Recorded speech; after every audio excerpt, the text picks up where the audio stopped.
Hello, everyone. My name is Bonnie. My pronouns are they, them, and I'm the poetry event coordinator here at Brookline Booksmith. Today, it's my absolute pleasure to host two incredible poets, Tatiana Johnson-Boria and Porsha Olayiwola, for our Third Thursday's Poetry Reading Series. Before I do introductions, I have just a few housekeeping notes. Firstly, copies of both of these poets' incredible collections are available for sale at the register back there. The event will be followed by a signing, so if you didn't bring your own copy and want to buy a book, you can do so, or you can get your own copy signed in the line. I encourage you to support their work in whatever way you can. Being here tonight is great. Buying books, following them online, saying nice things. It's all very meaningful, so thank you for supporting poetry. Secondly, please keep your phones off or on silent for the duration of the reading. And please know that the event is being live streamed from this iPad right by the pillar here. Hi, YouTube. Our audience shouldn't be visible to our YouTube viewers, but if you don't want to be live on YouTube, just don't stand up right in front of it or walk in front of it and you'll be fine. And finally, we will have a Q&A at the end of the event, so hold your questions until the end, but definitely have them ready to go. This event, if you don't know, is part of a monthly reading series here at Brookline Booksmith, taking place on the third Thursday of each month. Our February Third Thursday's poetry event, as well as some exciting additional poetry events that are happening, are on our website. So if you'd like to check out more poetry, feel free to go to brooklinebooksmith.com. And now for the fun part, introductions. Not the most fun part, but the more fun than housekeeping. Porsha Olayiwola is the current Poet Laureate for the City of Boston, a graduate of Emerson College's Poetry MFA program, and the author of I Shimmer Sometimes Too. A Chicago native, Porsha is a writer, performer, educator, and curator who uses Afrofuturism and Surrealism to examine historical and current issues in the Black, woman, and queer diasporas. Her work can be found published with Tri-Quarterly Magazine, the Boston Globe, Essence Magazine, the Academy of American Poets, and many others. Porsha is an individual World Poetry Slam champion and the founder of the Roxbury Poetry Festival. She is Brown University's 2019 Highmark Artist in Residence, as well as the 2021 Artist in Residence at the Isabella Stewart Gardner Museum. And she's also a 2020 Poet Laureate Fellow at the Academy of American Poets. She joined the faculty of Brandeis University as the Jacob Ziskin Poet in Residence in the fall of 2022. And we were lucky enough to have Porsha read with us just about a year ago, so we are so thrilled to have her back sharing her amazing work. Porsha's poems have the powerful ability to ignite the spirit and energize, reminding us that our joy, our history, our vulnerability, grief, and love offer us paths to reconstruct, to build anew. Thank you, Porsha, so much for being here. Thank you. And of course, Tatiana Johnson-Boria is an educator and expert facilitator who uses her writing practice to dismantle racism, reckon with trauma, and cultivate healing.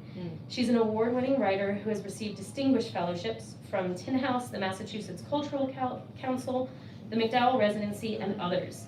She's received an honorable mention for the 2020 Academy of American Poets Prize, and was published in Southern Humanities Review as an honorable mention for the 2019 Auburn Witness Poetry Prize, judged by Vive Francis, and is also a 2017 Pushcart Prize nominee.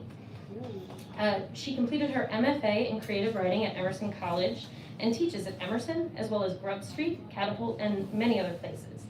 You can read her work in Plowshares, Kenyon Review, among many others. And she is also the founder of Johnson-Boria Creative, where she uses the power of creativity and coaching to help individuals and visionary organizations balance big ideas and execution to manifest their creative dreams. Tatiana is the author of the chapbook for the love of Black girls, as well as the full-length poetry collection Nocturne and Joy, which offers an unflinching vulnerability. Her poems delve with honesty and clarity into the difficulties of a marginalized girlhood and reckon with the haunting specter of intergenerational trauma. Yet these poems unequivocally become songs of joy and healing, of breath and dancing, love and wonder. And in that, they are transformative. We are so excited to have you both here tonight. Everyone, please give a warm welcome to Porsha and Tatiana.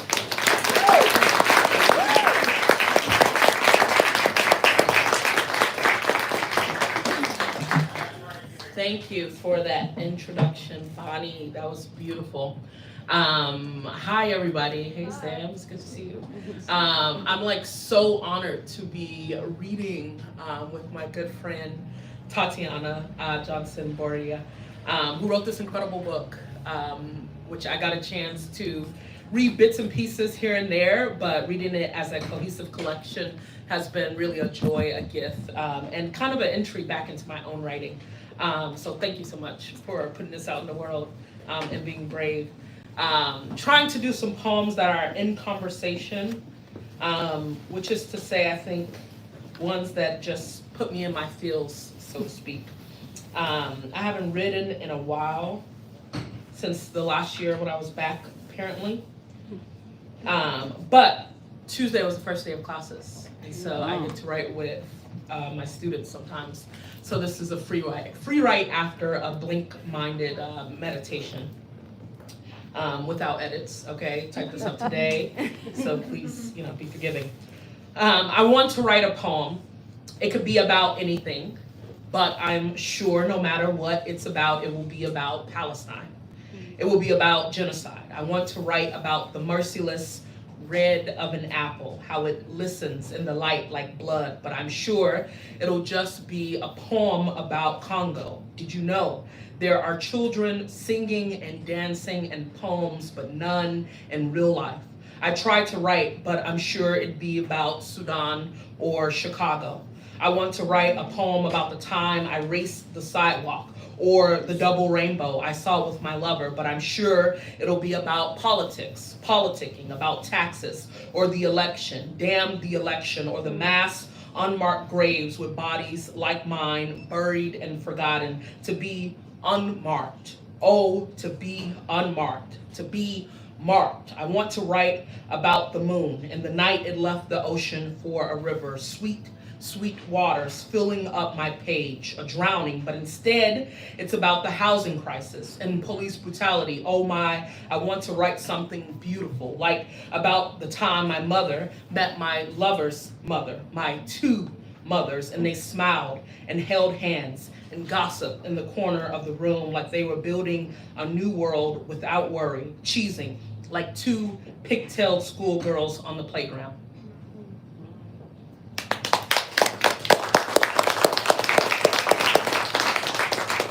Thank you guys for clapping. And then I decided I would just kind of experiment a little bit with, or read some things I don't read as often or don't have a chance to, or that I may have never read aloud. But first I'm gonna do two short sonnets. The first about my father. It's called Before He Was Deported. My father taught me to fish like a man. Good man, my father was. He could catch the best God had to offer, and the worst. Like devout fishermen, we were religious at the lake. My image, swimming in my father's reflection. Girl learning man, man girl learning to eat, to cast the line, like how the country did. Split a border between my father and I, halved like a fillet, croakers flopping onto the beach of our mother countries. It took years to learn how to unlearn anger. I wanted only to drown in the blood of my father, cast away, body bone swallowed up, how hunger never allows us to keep who it is that we love best. Also written in class. I assign my students final presentations. And the poet says, skinny black trees. And all I think is black. Skinny black kids. Skinny black legs dangling off the side of lips like lollipops. Skinny black limbs, skinned knees, black with hope. Skinned black hope so thin it vanishes like a line lynched on the horizon. What's right with me? Am I wired to think lack? A gravekeeper, pallbearer, whose child rancid with morbidity am I? Do I belong to God? Is God bound back to black like this, all rope and a loose neck? all cross and still clean hands. No skinny blood spilled, and still grief coffles my mouth like a chain gang. The student finishes. A. No, A+.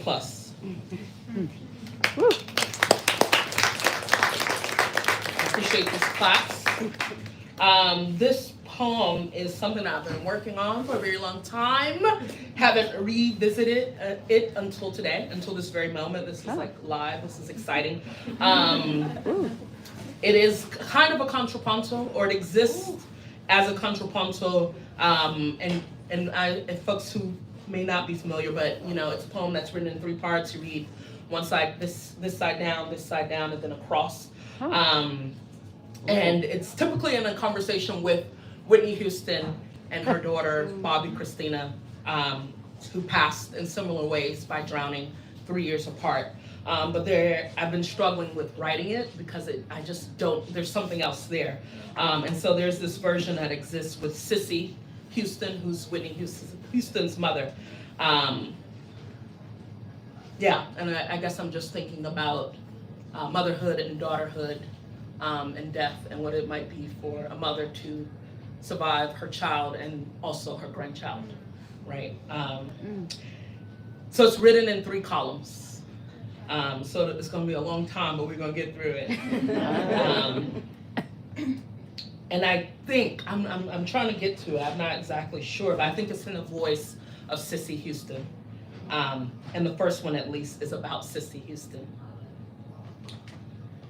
I wanted so bad to be legendary, but instead, a mother warped in the image of her seed, whose legacy is a famed omen, a sodden aside.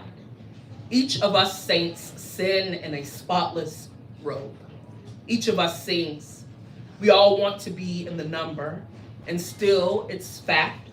Mothers sacrifice all they've never dreamed in the smile of their own reflection. Our children, parasitizing everything. But piety can morph you into a mute catacomb, background vocalist, invisible maestro at a wrinkle done wrong and the blueprint of billboards. Will I ever be a woman to be memorialized? Sissy, a childless parent, a smothering unmother, shattering explosion of dark love. I believe the children are the future. Mummy wish, ship, mother ghost. If not for me, there would not be you. Like God, I blood my children heavenward. Sissy Houston on Whitney Houston. They say it's an eerie tale. A singer's voice gets wrapped into a hubris addiction, a woman curdling to keep the eyes of her man. Every devotion is tragedy, every prayer I prison. Most women die screaming for a saving grace and still are buried in the tunnel of the throat. Between the glitz of their husband's grin, the body of a woman is white magic and at any time can take on the shape of grief, become a rock concert and a funeral, while simultaneously a cracked pitch at the end of a solo run. And how will Nip be remembered? A record, a hit, a hiss, a fist, a chalk line sprawled across, always around and inside her, a dark womb, always below her, a dark party waiting to burst, obituary pretty, meet my maker ready, for there is nothing left on this earth to love. And 3, Sissy Houston on Whitney Houston and Bobby Christina. Daughter gets wrapped in the image of her creator. They say I was a bad oracle. Oedipus ache. A mother's love cradling her baby to the grave. It's true. We all want to be the gods we come from, and some girls die being the grace, saving our mothers. Wretched Mara, Ophelia curse. Girls who drown in a bath tomb of porcelain. What spectacle. Everything I want at the tip of my tiny vocal range. A roll, an O, and suddenly I am just like any mother, spliced and split strand, double helix duo, a dance on a stage illuminated by foreshadow. If I am my mother's best song, am I never just myself? And if I am the child to a supernova, does that make us a fading glimmer? Matter star, the crescendo of a black hole. Mother God, take me with you. I can't find a thing I love whose name I know to pronounce. And the fourth, across the three of them, God be with us. Sissy Houston on Whitney Houston and Bobby Christina drowning in a bathtub 3 years apart. I wanted so badly to be legendary, but instead they say it's an eerie tale. A singer's daughter gets wrapped in the image of her creator. Mother warped in the image of her seed, whose voice gets wrapped into a hubris addiction. They say I was a bad oracle, Oedipus ache. Legacy is a famed omen, a sodden aside, a woman curdling to keep the eyes of her man, a mother's love cradling her baby to the grave. Each of us saints sin in a spotless robe. Each of us sings. Every devotion is tragedy. Every prayer I prison, it's true. We all want to be the gods we come from. We all want to be in the number, and still it's fact. Most women die screaming for a saving grace, and some girls die being the grace saving our mothers. Mothers sacrifice all they've never dreamed and still are buried in the tunnel of the throat.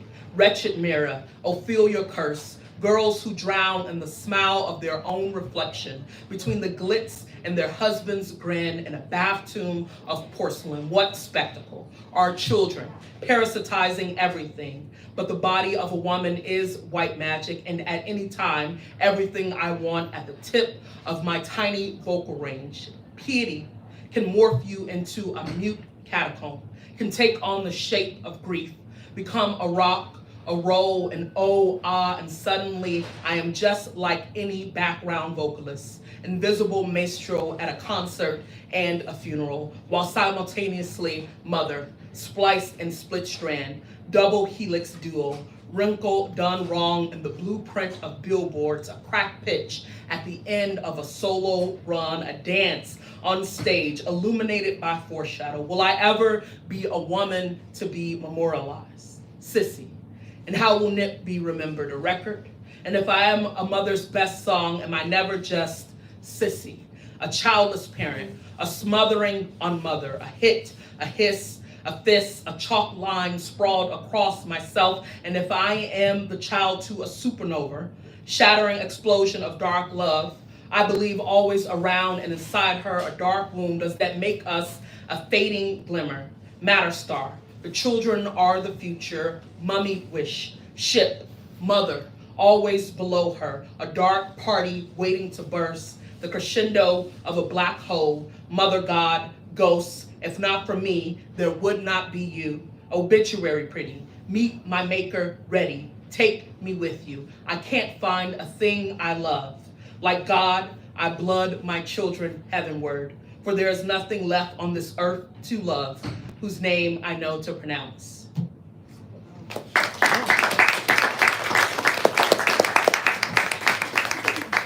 Thank you for moving through that with me and letting me figure that out. Okay, so this is my last poem. Hope that's okay with Bonnie. It's super long. And primarily because I should have asked before I said that. And I don't know, I don't write long poems, and I was like, I want to write a long poem, so this is a super long poem. And I've only read it once out loud. Wow, so rude. I have like a very intimate relationship with Siri. It's unfortunate. But yeah, I've read it out loud once, and it's another thing that I'm like still playing around with. I was reading Jasmine Ward's, I'm recommending a book to you, but Jasmine Ward's Let Us Descend. It's her latest book. She's incredible. I think she's the only Black woman ever to win 2 National Book Awards, just throwing it out there. But her most recent book is Let Us Descend, and I'm only on chapter 2, but there's like a queer lesbian relationship in the antebellum period. And I'm like always interested in us getting closer to that narrative. And so this poem is about two queer women who were also enslaved. And I'm gonna preface it with an epigraph from Omisake Natasha Tinsley from Black Atlantic, Queer Atlantic, that reads, "And water, ocean water, is the first thing in the unstable confluence of race, nationality, sexuality, and gender I want to imagine here. This wateriness is metaphor and history too. The brown-skinned, fluid-bodied experience, now called Blackness and queerness, surface in its intercontinental maritime context hundreds of years ago, in the 17th century, in the Atlantic Ocean. You see, the Black Atlantic has always been the queer Atlantic." This is after Bridget Pegan Kelly, and it's called Song 1859. Consider, and I want to do a warning, I'm sorry, for violence against Black folks, but violence against women. Song 1859. Consider, there was a lover dangling from ropes in a tree. All summer the lover hungered, and those who witnessed her hum felt a long ringing ache rotting the canals of their throats. The hearers thought the hum came from a vengeful humming bird or a childless mother, never being able to decipher the difference between the two. Whenever the singing began, the townsfolk sat in trance and stared off into the amber-colored walls of their homes. With summer whining, the lovers swung side to side, and from afar, it looked as though the lover saw out into a Maliseum built of jagged stones, beneath which lay another songstress, who was the lynched lover's lover. Someone's son had murdered both women. It wasn't as clean as he had considered. The lovers fought and struggled hard like warriors, or as a goat would, and still the son finished, flogged both women with a cowhide and hung one in a tree and stoned the other in the town's circle. One lay stone at the post and the other appended high hung from a tree. The mouth did not move, but the women cried out for her woman. The lips did not part, but the lover called out for her love. They longed for each other, and the longing grew into mourning. And the mourning swelled loud and obese between them until it pulled a ballad right from their sockets, and the ballad flew toward the other like a cast of bees. The lovers sang loudly at first, and then lightly, long and low, until winter entered with a darkness that would freeze the land, and with frost came silence. The hymn stopped. The women beloved each other. The women belonged to each other. The taller, named Tilda, and the pumper, Sweet Bess. Sweet Bess was given the name in spite of the sweat honeying her skin. Tilda was namesake from the bane of a ship. Cotilda was a hold in which the two women, not then lovers, were held and hauled. The women lived shacked at far ends of the plantation, and each moon, half full or otherwise, Sweet Bess would flock the night, like a seagull or a sparrow or an arrow, to spend her slumber with Tilda. The lovers held and hung. Love called out for her lovers. The hymn was marital and longing, a warrior's chorus, a lover's lament. It was this lament that first led them to each other within the hold. The ship was black, wet, and rang with many tongues to detangle. And because this was so, Tilda, in order to speak her grief, sang so sweet. It soured the ears of the captain and the crew. Messy, messy Macaride, messy, messy Macaride. Sweet Bess, could no longer hear the terror, only the song of distance, of home, of longing. Sweet Bess, who had not spoken since before on board and since before the holding within the castle's quarters, parted her lips and hymned Tilda's hum. And together, even with the cemetery, they lived right through the center of the ship's passage and knew they were the other's reason for seeing the moon wane, wax, and crescented otherwise once more. The women were inseparable, joined by the canals of their throats. And because Sweet Bess, her throat like a great gorge, had called to her God, the two were sold to the same master's son, a boy with teeth. And even when the teeth touched each of them, as they did each hour, the sky turned the color of blackened berries. What mattered was that they teethed each other, skin cotton soft, yet swelling like taffy in the sun, a puddle of want each night in each of them. When the lovers kissed, their tongues swayed like a ballad. And one night, when the moon had waxed someone saw the women by the stream, washing and singing a hymn too sweet of salves.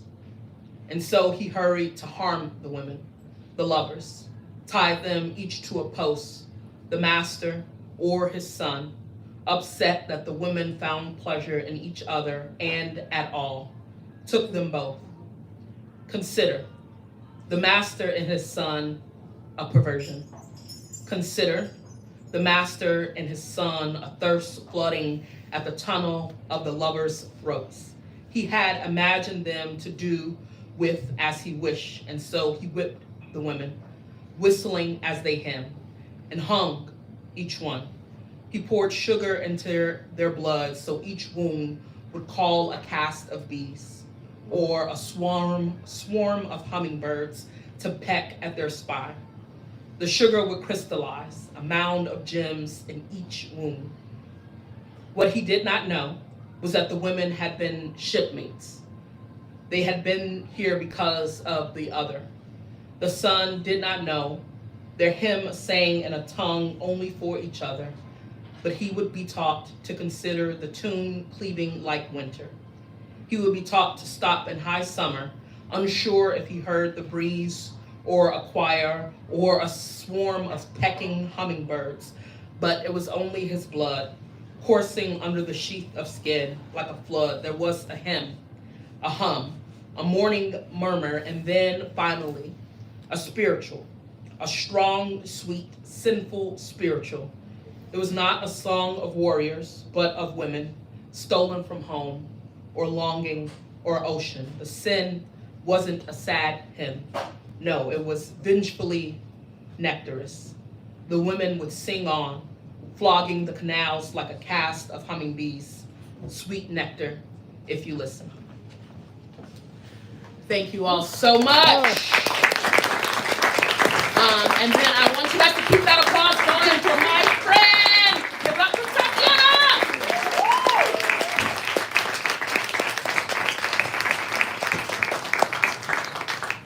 I feel like I need to process that. I'm not ready to talk. But thank you so much.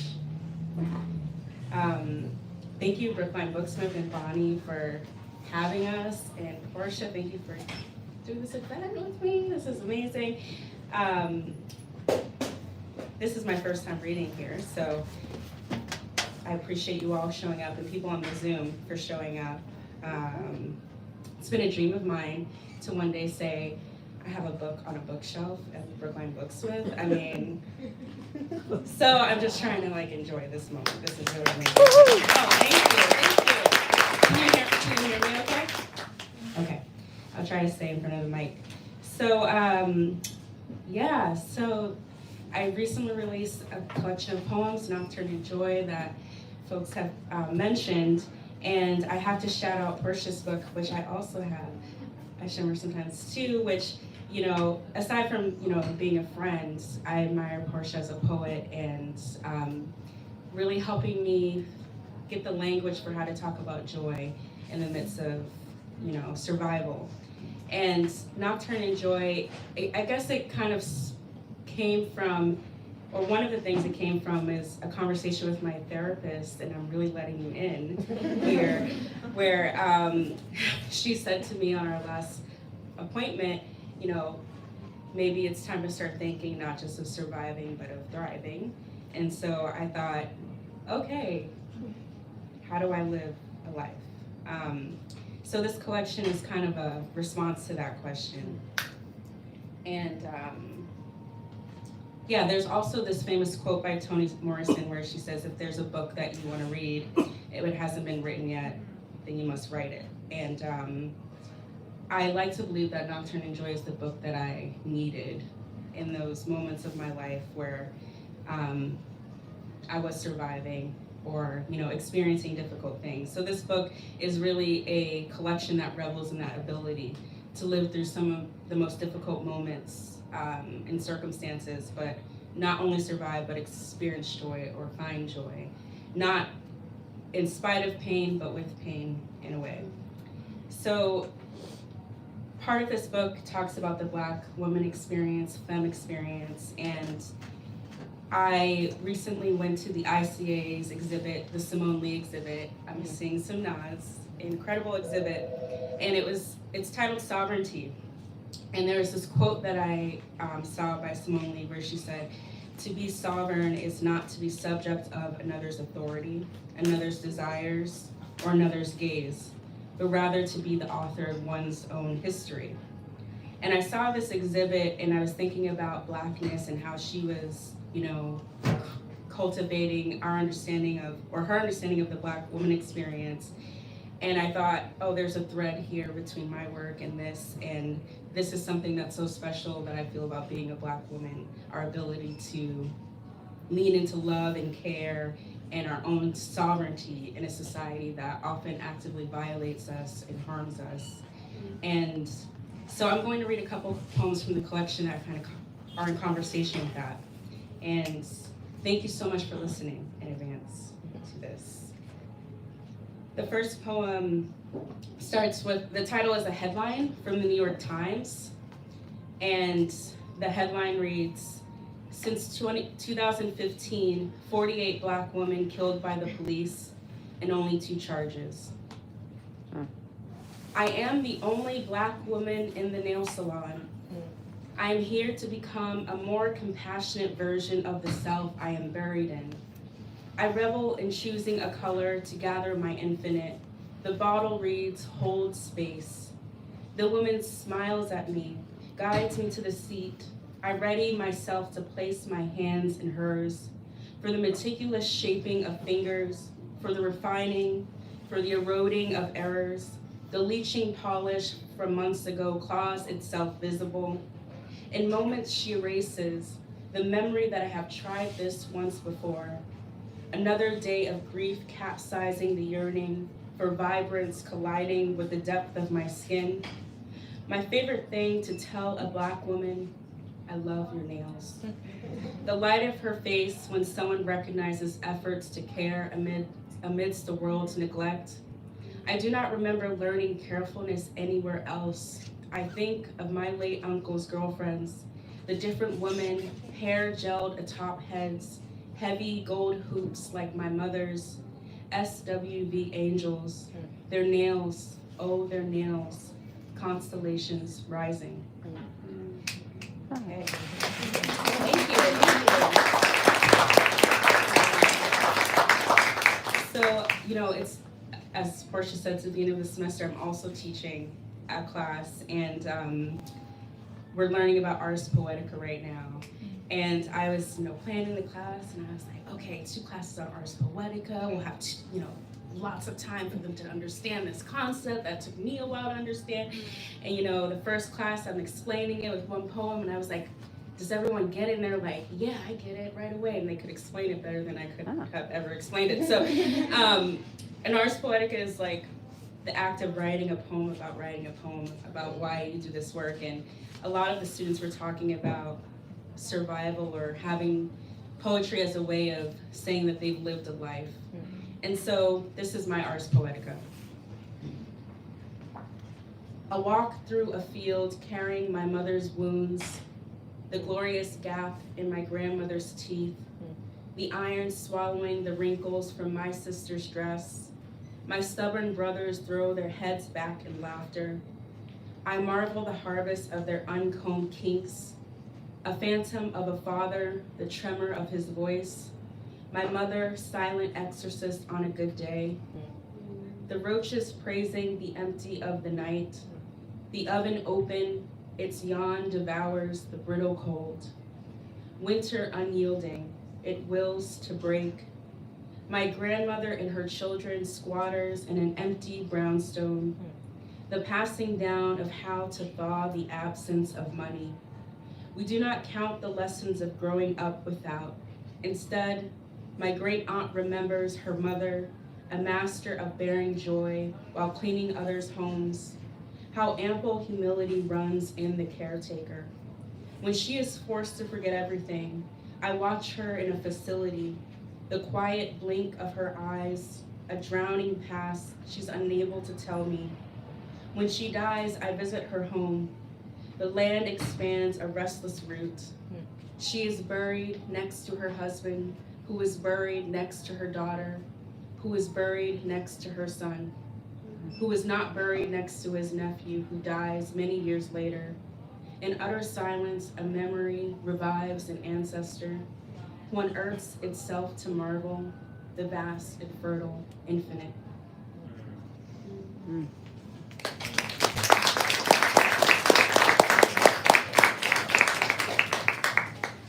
Thank you.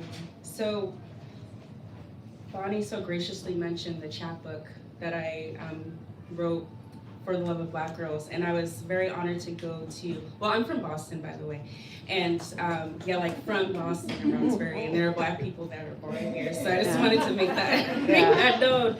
I got the opportunity to teach some young girls of color, mostly Black girls, some poetry at the Orchard Gardens Middle School in Roxbury. And when I went in there, they had, read poems from their book, and they said, "Oh, I never read poems about a Black girl before." And I said, "Well, what have you read poems about?" And they said, "Apples." And so this is a poem in response to that. After Autumn, for the girls at Orchard Gardens Middle School. It is too late at the orchard, for the fruit have already fallen, bruised juice stilted on the inside. A girl tells me she has never heard a poem about a Black girl, but has heard poems about apples. I try to sketch her as fruit, red shining optimism of being alive, how pure it is to be deathless, 12-year-old, laugh filled with glitter, like Jahi's nails who look like Cardi's, 10 bejeweled mosaic stems rooted in a Black Oakland girl thought to be dead. Sweet sparkling from her cornrows to the tip of her enduring fingers. It is Ruby who reminds me at a young age of how it rarely matters how small, unassuming it is to walk to school. The world will crush your belonging. Like Nia's cheeks glimmering gold, once dew-soaked, her body fallen into the earth, gone from safety's branch, a thing someone thought to slice. This orchard, this fruit, a glorious ebbing, from voice to movement, born through Sandy speaking her life into fruition. How weary it is to have arrived, this forgotten harvest, visions of the apples breathing before a fall. And that poem, it references Cardi B, Jahi McMath, Ruby Bridges, Nia Wilson, Sandra Bland, Breonna Taylor, Oluwatoyin Salu, Rakia Boy, Corinne Gaines, Tatiana T. Jefferson, Dominique Remy Fells, Ryan Milton, and each and every Black woman not named here. Okay. I recently became a mom. And so, that's so nice. And, it's a wild thing to do. And I write a lot of poems about my mom and my relationship with her. And I have a completely different understanding becoming a mom. I still don't understand but I understand different things now. So this is a poem I wrote for my mother. It's called My Mother and I Loiter. My mother and I loiter on the front steps of some young professional's apartment in Boston. She smokes. I hold my breath. It is hard for both of us to breathe. Hers, heavy doses of meds. Mine, small doses of meds. Meant to make seeing her less painful, other things less crushing. Today it is hot. She tries to blow her cigarette smoke away from me. She doesn't know much about me anymore, but she knows I've always hated the smoke. She knows I've always hated how we've never been able to connect. She used to roll my infant body in a stroller while she fumbled through schizophrenia. I knew nothing about how to love her. I knew nothing but how to love her, the way babies know how. The way babies don't know that they are experiencing pain, but that something is breaking. And my mother is a hurting thing. But like a baby, she doesn't know this, so I sing to her about my job and how the family is doing. This calms her all the time.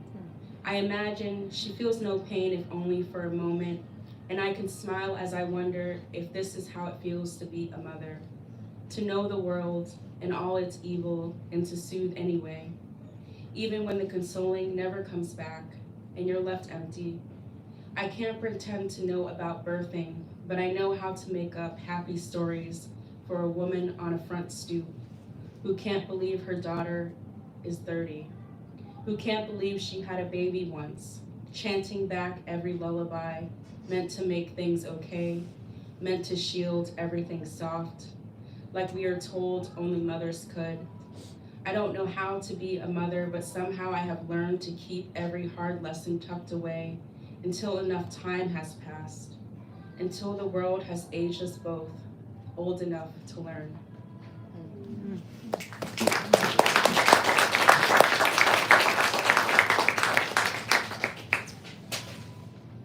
So I really love reading other Black women poets or like learning about new Black women poets that I haven't read before. And so I really got into Alice Dunbar Nelson, who is Harlem Renaissance poet Paul Dunbar Nelson's wife, or as she's known that way.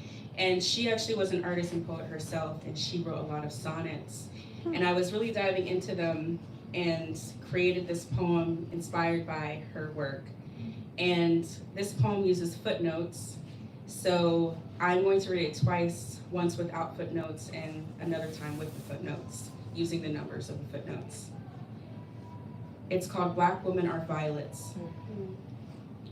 Wild, wistful, lovers wander the fields, perfumed and deadening, far from sweet, clear, perfect loneliness. God made wild violets, heaven mounting dreams. Wild, wistful, one, in which the body once existed, in which the ashes swallowed breathing, in which something lived yearning for sound.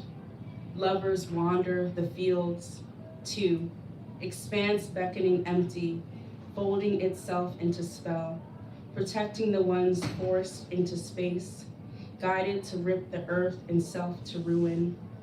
Perfumed and deadening, three, in which there is always a palm covering the gaping blackness of a mouth, far from sweet, clear, perfect loneliness. God, four, an origin, or ancestors, or root, or seed, or the uproot of it all, made wild violets, heaven mounting dreams. All right. Thank you all so much for listening. No, thank you. Okay, so I'm just gonna read a couple more. I really love Lucille Clifton. Do we have any Lucille Clifton fans? Yeah. Oh, there's not a lot of shouting. Well, read her work.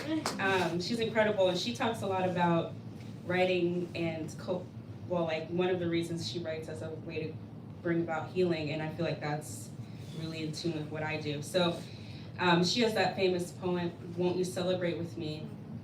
And that inspired this poem here, which is a palindrome, meaning it can be read forwards and backwards. So you'll hear something repeated because of that. Lucille celebrates the living. Something has failed to kill the disquiet in bones. A celebration erupts from a corpse in descent. Watch them smile in delight. Every tooth a result of someone's prayer. Starshine suckles the tongue. How the mouth carries him. The shaking of limbs, rhythmic, divine exorcism. Won't you witness seance in body? Won't you see the curve in our backs, the music gliding over? Won't you watch our thriving? Won't you carry us into song? By the world clawing away years of breath just because you were born? What kind of life leaves us unhaunted by our home? There are no parties where ghosts do not dance with us. There are no parties where ghosts do not dance with us. What kind of life leaves us unhaunted by our home? By the world clawing away years of breath just because we were born? Won't you carry us into song? Won't you watch our thriving? Won't you see the curve in our backs, the music gliding over? Won't you witness seance in body, the shaking of limbs, rhythmic, divine exorcism? How the mouth carries him, starshine suckles the tongue, every tooth a result of someone's prayer. Watch them smile in delight. A celebration erupts from a corpse in descent. Something has failed to kill the disquiet in bones. Wow. Nice.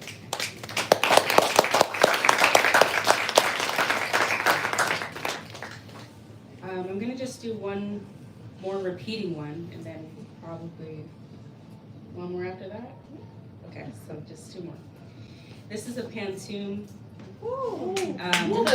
I can't even really explain what a pantoum is, but it's a lot of repeating lines and a formula, and if you go online, it'll give you all the stuff, and you can try to write it yourself. It's a fun form. It's a Malaysian form, or it comes from Malaysia. But I like pantoums. Well, I wrote this pantoum like a spell because I like witchy things, and I believe in all that.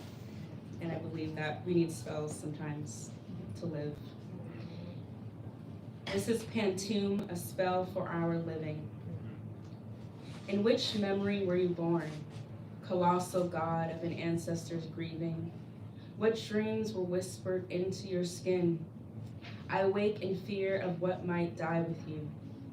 Colossal god of an ancestor's grieving, may each moment offer survival. I wake in fear of what might die with you. I hoard memories against a world's devouring. May each moment offer survival, a tender harbor in hands and mind. I hoard memories against a world's devouring, offer incantation refuge among the universe, a tender harbor in hands and mind. I carry a power of fierce guarding, offer incantation refuge among the universe. Guide the spell to find you in each memory you are born. Huh. Okay. Interesting. Well, thank you so much, everyone, for listening. This last poem is inspired by a couple of things. It has an epigraph by Elizabeth Alexander from an article she wrote called The Trayvon Generation in The New Yorker.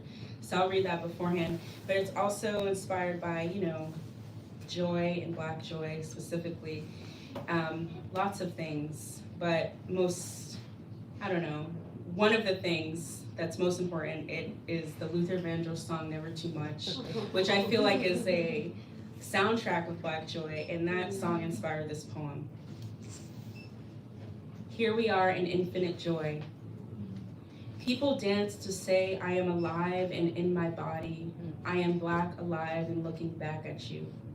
Elizabeth Alexander. Here is the skin. The sun glares its radiant teeth towards. Here are the hips, mesmerized in rhythm, weighted blues, wholly struts, beautiful as ever. Here they are having cried through some wrecking calm or chaos. Here they are dancing, for how could they not? Here's how a song emits the limbs to swing. Are these words happy or sad? Does it matter? If the song is a rich croon in the body, the knees arch weathered joints alive with motion, the bass an arsenal for euphoric convulsing. Here they are, stunning celebration. How we move, cadent glory. It is never too much, never too much. Thank you so much.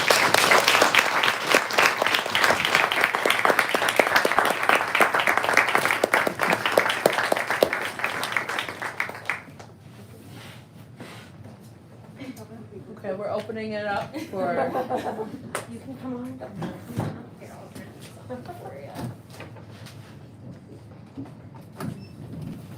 Let's give one more round of applause.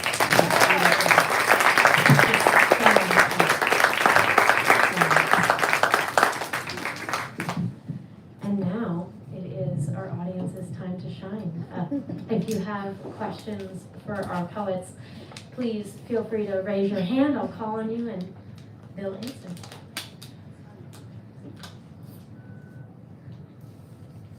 If you don't have questions.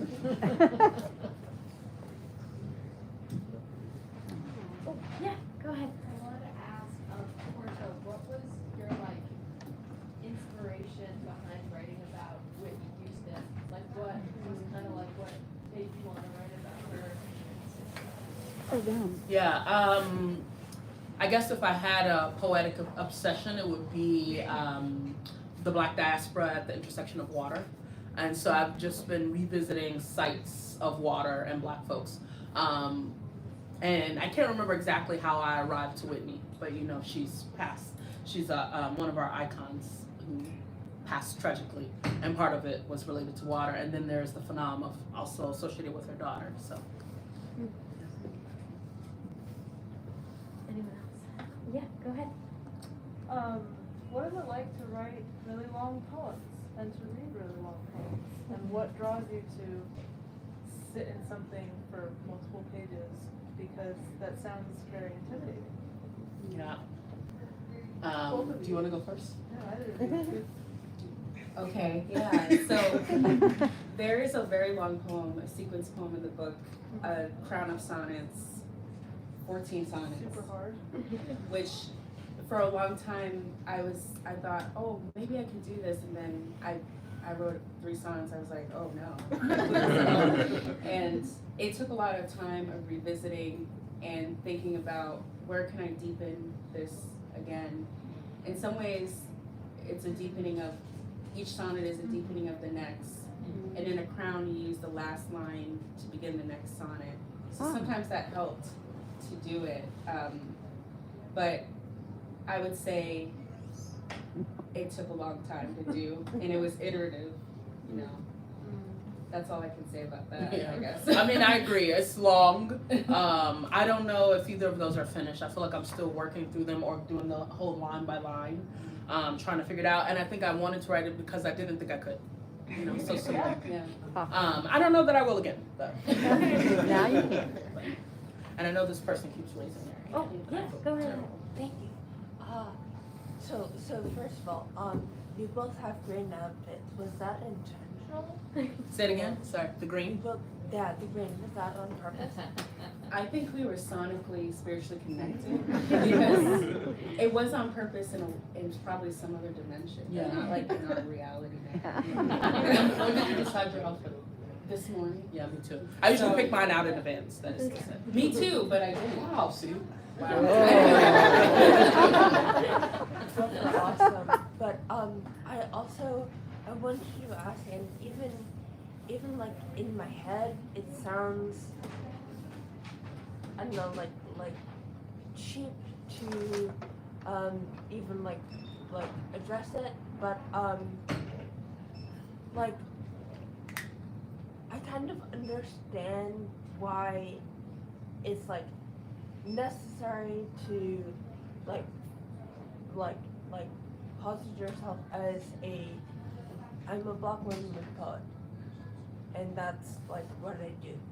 But it feels like just listening to you two, it feels so much more like that label seems so like two-dimensional, like paper, and like obviously it's like poetry is on paper, but like there's just like lots of like incredible nuance and complexity and awesome stuff there. But the alternative would like maybe lead someone to be like, oh well, like they're not, which is not true and also like not very respectful, because like all of your like experience and therefore all of your work is influenced by that. Because of course it is. But it seems like a lose-lose sort of situation, because either you are stuck with one sort of untruth or another sort of untruth. So how do you think you guys like reckon with that? Is this something you think about, or like, I don't know, yeah, does that make any sense? Well, I think just in the question about Whitney Houston and Porsha talking about water, there's dimensionality in so many identities. There's like no monolithic identity, and I think the well runs deep for those things. And when I think about writing about Black women, sometimes I think, oh, people are gonna get sick of me writing about this. But you know, I also think about how in 2020 everyone was talking about it, and now no one's really talking about it in the same way. And it just reminds me how important it is to continue talking about it. And we should write about the things that are constantly coming to us. And it doesn't mean that it's, you know, I don't know, one-dimensional or repeated. There's always something more to say. And I think you have to trust that, especially as a writer, that what's haunting you and what's driving you is important. And I don't know, there's so much about the Black, I mean, a poem about going to the nail salon is something I never read growing up. And there's so many interpretations of the nail salon that could, like just that one thing. So I hopefully that answers your question, but that's how I'm thinking about it. This could be for both of you guys. Is there a part of the Black diaspora that you're particularly fond of? Like, is there a specific part of the mythology? Like, that's what I'm saying. Say more about the mythology, if you don't mind. Well, you know, like mythological stories, like, you know, with the Loa and Haitian mythology, the, what are they called? The Orishas, things of that nature, like spiritism, Santeria, things of that nature, or even just the Southern Gothic mythology of here in the American South. Did any of that particularly interest you guys, or? Well, I would say for me, the Crown of Sonnets was inspired by growing up.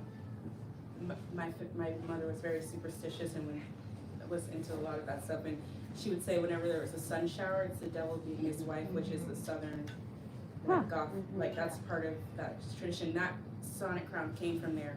I did not imagine from that story that a crown of sonnets would be created. I wrote about it a bunch of different ways, but that has stuck with me as something important to think about, like my family, or, you know, my family is a Black family. So I think absolutely it's part of my work. Yeah. I would say it definitely comes up, or it's like something I'm constantly thinking about and engaging with. I would say I probably tried to write one poem about Yemaya, and I feel like she was like, no. Like, you need to actually go do some work, you know, which I respect and I like feel as a part of the process. I think I spent a lot of time thinking about the flying Africans, and the notion of the flying Africans, and they kind of show up both as this joyous imagery of the flying Africans, but also the mass suicide that is associated with that. And, you know, both of those things can be true, I think.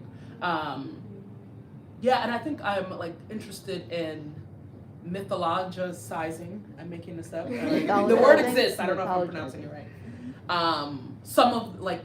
Some Black experiences, if that makes sense. And so like, and I don't know if I have the right to do it, right? I'm like constantly questioning, is this okay? But I'm like interested at these sites of Black folks in water, but then reimagining some of the death, right? There was I think Eugene, last name is escaping me, but who was the first death of the Chicago race riots, drowned, was hit in the head by a rock and drowned. But I tried to reimagine that as something else, or like put that in conversation with Moses and the sea, right? Or the blood of the sea, right? And the water. So I don't know, I'm like constantly figuring out ways. Or for example, there's a poem about the Children's March, but I was reading something from John Lewis where he was like on the phone with somebody and he saw that they had brought out the hose, the water, and you know, all of that. And there was this little girl, he was like, it looked like she was flying, right? And I put that in conversation with the flying Africans, right? So I'm like interested in mythicizing, Mythologizing. Thank you. Some sites of trauma and like reconceptualizing them. But thank you for that. We do have time for one more question if anyone. Yeah, go ahead. Can we do two? Can we do two? Yeah, we can do two. How did each of you come to find poetry as your way of expressing your creativity? You know, it's like probably innate. You know, I began writing a long time, or like before I knew I was writing, and I called them different things. Novels, theories. I used to write a lot of philosophies, have a lot of beliefs. And you know, I'm from Chicago, and there's a huge poetry scene and youth poetry scene, and so I was stewarded into it by a mentor, and then haven't left. Yeah. Yeah, I would say similar. I've always loved to read. Like, that's just what I did all the time. I never thought I could be a writer or anything. And I was in high school and a teacher made us all do poetry out loud, which is still a program, but it was like a part of the grade and you had to recite a poem and I was like, oh my God, I was like, I could not do it. I had braces and a lisp thing. It was awful. But I picked a poem by Nikki Giovanni and I was like, oh, there's poems about me. And ever since then I've been writing and I didn't think that it was something I could do. Sometimes I still don't know what I'm doing, I would say. But I don't know. I've just always did it since then. And I know this person had their hand ready. Oh, you're right behind the pole. I'm so sorry. Go ahead. So for both of you, why have you stayed in Boston? 'Cause I'm from here, I'm from Oh, that's a great question. Why did you come instead? That's a great question. Sure. Oh, I did live in other places, and things kept bringing me back here. And I always asked myself that, like, what's happening, why? And I was going to move, and then I met my partner, and then we had a child, so then I'm here. But there is something special. My family, moved from the South, North Carolina, up to the north to work, and then they grew up in the South End, and we grew up in the South End, and it just, I don't know, there's a lot of history for us here. I don't know if I'll stay here forever, but there's like kind of a love and hate type of, I don't want to say hate, but like a love and like, what is going on? But I don't know, Boston is home in a way, but it's rough too. Originally from Chicago. Why did I come and why did I stay? This is really weird. It's strange to say this. But I think you can tell in my poems I'm like obsessed with history. I think about history all the time. And I was like, that seems like a fair enough place. They've got like some great history there, But it's really interesting because I do get to engage a lot with my work in the American context of history, and specifically Black people in Boston. It's been really interesting and fulfilling in that way. But yeah, I came because I was like, they got history, they got gay marriage, and I'm gay, so this is like, I thought I was gonna go to New York. I applied to a couple of things in New York, and got rejected from them all. There, I said it, but I think I was supposed to be here, I think I was supposed to be here. And I did AmeriCorps.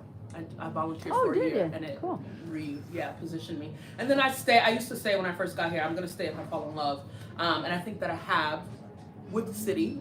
I think people say it's a more manageable version of Chicago, but I feel like it is. Like, it's easier to get to know people. I feel like the city has loved on me immensely, and I do my best to love them back. And the Celtics, Yeah. I was gonna say the St. Clair. Yeah. That's third grade. That's the grade. All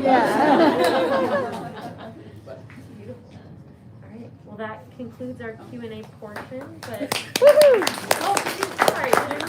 One last. Let's do one more, yeah, let's do it. It's very intimidating for me to do this because I would rather sit down and tea and just talk. I was a teacher, English teacher for 17 years, and I've been writing my own poetry. I just don't share it as much. But I'm still digesting your book, and thank you for writing about joy, right? With pain, despite pain. And that's what Black women have been doing since before time, right? And that's why Black women need to continue to bring joy and make that very, very clear. So thank you for writing this book. And the one about nail salon is very simple, but it's so holy, right? Because I also practice that, and it means something to me. And the one about the middle school girls, right? Also seems very on the surface, but holds so much spirit of what it means to be a young Black woman or a Black girl, right? And I don't have a question for you. I just want to say that I may next time. I may next time. I'm still digesting that. I'm still digesting your book and your incredible work and your brain. I still can't comprehend how that works, but you give birth to magic every single time. I sit here and think about like what you're saying and what you're trying to say. And what I've noticed today is like a theme around water, right? Like the fishing and the water between you and your father, and also people drowning in water, right? And water holds so much meaning. So I'm wondering for you, what is the metaphor of water in general? You don't have to mention. Yeah, I think of it as obviously lifeline, right? Like it's in the body. We're like 70% water. You need it to survive. I also think of it. I mean, it's the womb, right? There's a lot of talk of the mother, but there's water in the womb. But I also think of, there's a quote. I didn't mean to smack. But I had the pleasure of teaching Africana studies, and there was this one quote we just kept going back to at the beginning of this anthology, which is Black people invented themselves. But I think for me, at least, that takes place in the water, right? Or in the ship, at the site of the ship, but on the water, right? And that is, for me, the birthplace of Blackness as I know it and how I experience it in the world. So they feel very tethered in that way, amongst all the other things that water represents for like folks in different communities and across and et cetera. But, yeah, thank you for that last comment. Yeah, beautiful comment to end on. Thank you so much for sharing. And thank you to our audience for being here. And of course, thank you, Porsha and Tatiana, for reading.